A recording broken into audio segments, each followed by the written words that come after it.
یہ دفعہ 144 آخر ہے کیا؟ اس کے اوپر مکمل تفصیلات آپ کو بتائیں گے۔ جب انگریز ادھر آئے تھے تو انہوں نے یہاں پہ کسی بھی قسم کی تاکہ تحریک نہ چل سکے، پولیٹیکل ایکٹیویٹیز نہ ہو سکے، ریٹ بھی دائر نہیں ہو سکتی۔ اب ایزمپشنز کے اوپر ہمیں اکٹھے بھی نہیں ہونے دے رہے کہ یہ اکٹھے ہو جائیں گے تو اکٹھے ہو کے ہم کوئی ڈکیتی کرنے تو نہیں جا رہے۔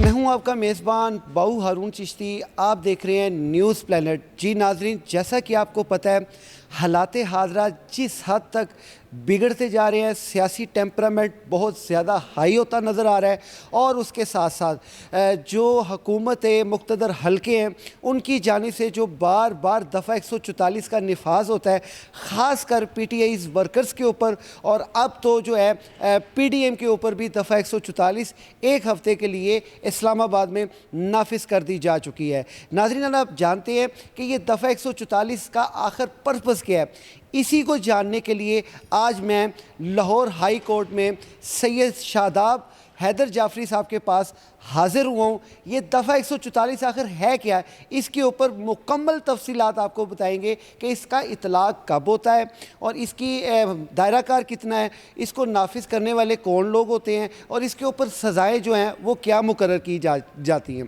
السلام علیکم شاہ جی۔ جی وعلیکم السلام۔ شاہ جی کیسے ہیں آپ؟ ٹھیک ہے، اللہ کا شکر جی۔ اچھا سر، یہ دفعہ 144 آج کل بار بار یہ لگائی جا رہے ہیں، ہفتے کے لیے، 2 ہفتے کے لیے، یہ کیا ہے بیسیکلی دفعہ 144 ہے کیا؟ دیکھیں، ابھی آپ نے کہا کہ بار بار لگائی جا رہی ہے دفعہ، یہاں سے ہم آگے لے کے چلتے ہیں۔ یہ ایک ٹپیکل وہ قانون ہے جو کہ اپنا جب انگریز ادھر آئے تھے تو انہوں نے یہاں پہ کسی بھی قسم کی تاکہ تحریک نہ چل سکے، پولیٹیکل ایکٹیویٹیز نہ ہو سکے، لوگ اسمبل نہ ہو سکے، تو 144 کو ایز اے ٹول استعمال کرنا شروع کر دیا تھا، یعنی 3 یا 4 اس سے زیادہ لوگ جو ہیں وہ اکٹھے نہ ہو سکیں۔ اب اس موجودہ حالات میں اس کی سچ بات تو ضرورت نہیں ہے، ٹھیک ہے، اور وہ میں اس طرح پر کہوں گا کہ 1973 میں ہم نے آئین بنا لیا۔ اس میں ایک ہم نے جو آرٹیکل مرتب کیا وہ کہتا ہے رائٹ ٹو اسمبل، یعنی ایک طرف ہمارے پاس آئین موجود ہے جو کہتا ہے رائٹ ٹو اسمبل، اور ہم ایک انڈیپینڈنٹ نیشن کے طور پہ اس کو انیکٹ کریں، اس پہ ہم عمل نہیں کر رہے ہیں۔ لا وہ ہے جو ڈریکولین لا تھا، جو کہ ایک ڈارک ایجز کا قانون تھا، اس پہ ہم بڑی جلدی عمل کرتے ہیں۔ اور آپ ساری قوم کو پتہ ہے کہ کانسٹیٹیوشن سپریم ہوتا ہے، جتنے لاز ہوتے ہیں اس کی روشنی میں بنتے ہیں، تو جو سپریم لا ہے وہ کانسٹیٹیوشن ہے، اس کے اوپر ہمارا کوئی وہ توجہ نہیں ہے، یعنی کہ رائٹ ٹو اسمبل ہمیں کانسٹیٹیوشنل حق حاصل ہے۔ تو ان اے وے ہم یہ کہہ سکتے ہیں 144 جو ہے that is a negation to the concept of freedom of association as contained in the as provided in the constitution, یعنی دوسرے لفظ بالکل اس کی ضد ہے۔ ابھی دیکھیں، اب ان موجودہ حالات میں دیکھیں، صرف اور صرف اس کو وہ اس وقت استعمال کیا جاتا تھا تاکہ جو آزادی کی تحریک چلانا چاہتے ہیں وہ کہیں اکٹھے ہوں گے تو چلائیں گے نا، ٹھیک ہے نا۔ اب ہمارا پولیٹکس کرنا، to become part of the political party, وہ بھی ہمارا کانسٹیٹیوشنل حق ہے، ٹھیک ہے نا۔ اچھا، فریڈم آف اسپیچ بھی ہے، وہ بھی ہم کر سکتے ہیں۔ بھائی ہم کہیں اکٹھے ہوں گے تو ہم کچھ بات کر سکیں گے نا۔ اب یہ ساری 3 چیزیں جو 3-4 آرٹیکل ہیں جس میں فریڈم آف اسپیچ کی بات کی گئی ہے، freedom of association with any political party, اور رائٹ ٹو اسمبل، یہ سارے پلر ہوتے ہیں ڈیموکریسی کو مضبوط بنانے کے لیے، ٹھیک ہے نا، ایک ڈیموکریٹک پروسیس کو مضبوط کرانے کے لیے۔ اور 144 جو وہ ایک چھوٹی سی کلاز جو کہ اگر اس کی وائلیشن ہوتی، کیونکہ آپ کے سوال میں حصہ شامل تھا، تو وہ اس میں ظاہر ہے 188 کی وہ کارروائی ہوتی ہے CRPC کی، تو کیا ہے وہ ایک بے لیبل اوفینس ہوتا ہے، یعنی کہ اس کی کوئی ایسچ وہ نہیں ہے۔ لیکن ایک کرائم ہوتا ہے کہ آپ نے ڈکیتی کر دی، بندے کو اغوا کر دیا، اب اس کی ہینیس وہ ایک بڑا ٹھیک ہے، اسی طرح اس کی سزا بھی ہے۔ 3 یا 4 بندے جو ہیں وہ اگر اکٹھے ہو جائیں تو وہ کون سا ایسا کرائم ہو گیا، پرٹیکولرلی جب کہ کانسٹیٹیوشن آپ کو یہ سارے رائٹس دے رہا ہے۔ تو پرٹیکولرلی ہم دیکھیں، ہمارے ڈیموکریسی ہے لیکن پریکٹیکلی ہمارے ڈیموکریٹک نارمز کہیں بھی نہیں ہیں۔ وجہ یہ ہے کہ چاہے سویلین گورنمنٹ تھی چاہے ملٹری گورنمنٹ، ہمارے پاس کبھی بھی جو ایک آزاد انسان کے جو حقوق ہوتے ہیں وہ نہیں تھے اور نہ آج ہیں، تو اس لیے وہ پروسیس مضبوط ہو ہی نہیں سکا کہ جس کی بنیاد پہ ہم کہیں ایک پولیٹیکل ورکر، ایک پولیٹیکل پارٹی اس ماحول میں وہ اس کی گروتھ ہو. ٹھیک ہے.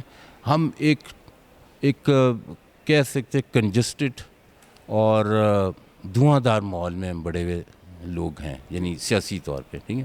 اب کیا ہوتا ہے, ہم جیسے بندوں کو تو بہت ہی ضرورت ہے کہ ہم کہیں اکٹھے ہوں, آپس میں ڈسکس. اکٹھے ہونے کا مقصد ڈسٹرکشن ہے. اب قانون کیا کہتا ہے, ہم ریٹ دائر کرنے چاہتے ہیں, ایزمپشنس کی بیس کے اوپر ریٹ بھی دائر نہیں ہو سکتی. اب ایزمپشنس کے اوپر ہمیں اکٹھے بھی نہیں ہونے دے رہے کہ یہ اکٹھے ہو جائیں گے تو اکٹھے ہو کے ہم کوئی ڈکیتی کرنے تو نہیں جا رہے. ٹھیک ہے.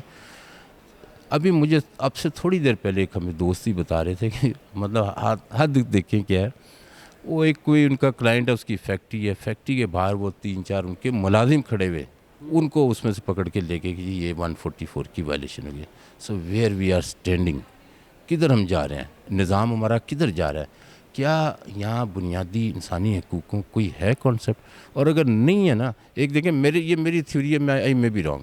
ایک ہمارے سول رائٹس ہوتے ہیں اور ایک فنڈامنٹل رائٹس ہیں, دونوں کا فرق ہے. باہر کی میں سمجھتا ہوں پاکستان میں سول رائٹس بہت ضروری ہونے چاہیے, لیکن اگر بہت ہی امپورٹنٹ اگر میں ترقی کرنی ہے تو وہ بنیادی انسانی حقوق ہیں. ٹھیک ہے نا. اس میں ہر انسان کی عزت نفس, یہ میں چوتھی بات بھی کروں, وہ بھی آئین میں پرووائڈ کی گئی ہے. ڈگنیٹی آف مین. جب آپ کسی کو اس طرح اٹھا کے لے جاتے ہیں, اس کی ڈگنیٹی کہاں چلے جاتی ہے, ختم ہو جاتی ہے. جب آپ گھروں میں جاتے ہیں اور چار دیواری کا کانسیپٹ تو دنیا کے ہر قانون میں, ہمارا یہ ہے کہ ہمارے مذہب میں بھی ہے. ٹھیک ہے. تو اب آپ دیکھیں جہاں پہ ہم گھروں میں جاتے ہیں, چھوڑ دیں خواتین ہیں وہ کیا دیکھیں, ایک چھوٹا سا بچہ جب دیکھتا ہوگا کہ اس کے والد کی اس طرح تضحیک ہو رہی ہے تو وہ بیچارہ ساری زندگی کیا بھولے گا. وہ کر کچھ نہیں سکتا, وہ 8-10 سال کا بچہ ہے, لیکن وہ اپنے باپ کی تذلیل دیکھ رہا ہے. تو آئین کی انٹینشن کیا تھی, ڈگنیٹی آف مین. انسان کی بہت سے لوگ ہوتے ہیں, آپ کو پتا ہے, وہ عزت میجورٹی کہنے ہیں پوری دنیا میں, ڈگنیٹی پہ کوئی کمپرومائز کرنے کو تیار نہیں ہوتا ایکسیپٹ فیو. ٹھیک ہے, ایکسیپشن ہے. تو یہ ایک چھوٹی سی چیز 144 جیسے ہم نے ڈسکس کی ہے, ایک وہ ٹول ہے جس کے آپ اس معاشرے کو زنگ لگا کے رکھ دیے. اچھا سر, اس طرح 144 ابھی جو حالات حاضرہ ہے کے پیش نظر اس میں امینڈمنٹ کی ضرورت ہے؟ میں تو جتنی میں نے بھی آپ سے تھوڑی سی ڈسکشن کی ہے, مجھے تو سمجھ نہیں آتی کہ یہ ہے کیوں. when a certain law is repugnant to the constitution, is against the intention of the constitution even, تو پھر وہ ہے کیوں. چلیں ایڈمنسٹریٹو مجبوریاں ہماری لگا رہے ہیں, تو پھر اس کی ایکسرسائز جو ہے نا, that has to be well defined, that has to be well controlled, that has to be in a very very careful manner. تو یہ کانسیپٹ ہے نہیں. ادھر دیکھیں ابھی ڈی سی کا وہ ایک فون آتا ہے, 144 لگا دیتا ہے, میرے حقوق کدھر گئے. اب وہ ایک بندہ بیٹھا, وہ نہ دماغ استعمال کرتا ہے, ایک حکم آتا ہے وہ لگا دیتا ہے, یا یہ قانون ایسا بن چکا ہے اب, یا اس کی ایکسرسائز ہو رہی. رزلٹ کیا ہے, اس شہر میں جیسے یہاں 70-80 لاکھ لوگ جو ہیں سب افیکٹ ہو رہے ہیں. اس کے اندر آپ اندازہ دیکھیں کہ ہم دنیا کے کس خطے میں اور کس نظام کے تحت رہ رہے ہیں. ایک چھوٹا سا آفیسر ہے, 144 لگاتا ہے, میں نے جیسے بتایا 70-80 لاکھ افیکٹ ہو گئے بندے. ان ون وے اور دی ادر ہوں گے تو صحیح نا. دیکھیں میں باہر جاؤں نہ جاؤں, لیکن میں 4 دوستوں کے ساتھ اکٹھا نہیں ہو سکتا, یہ میرے پہ پابندی ہے. But why? تو یہ چیزیں ہیں. بالکل صحیح. اچھا سر, اس کی سزا کیا ہے؟ وہ جیسے میں نے کہا تھا, ایک بیسیکلی تو بیلیبل آفینس ہے. اگر اس کی آپ وائلیٹ کرتے ہیں تو 188 کی کارروائی ہوتی ہے, جس میں میرے خیال میں ذاتی مشترکوں پہ ان کو وہ چھوڑ دیا جاتا ہے. میں نے کہا نا, اس کی بہت کوئی ہینیس قسم کا تو ہے نہیں, لیکن اس کے ماحول پیدا کرنے کے لیے یہ ٹول جو آج سے 150 سال پہلے تھا نا, یہ وہ بالکل اسی طرح یہ آج بھی قائم ہے. ایک اعلی کار کے طور پہ استعمال کیا جاتا ہے کہ یہاں پہ فریڈم اسپیچ کو کس طرح سے کنٹرول کیا جائے. بہت شکریہ, بہت شکریہ. جی ناظرین, جیسا کہ آپ نے سید شاداب حیدر جعفری صاحب کی تفصیلی گفتگو دفعہ 144 کے اوپر سنی,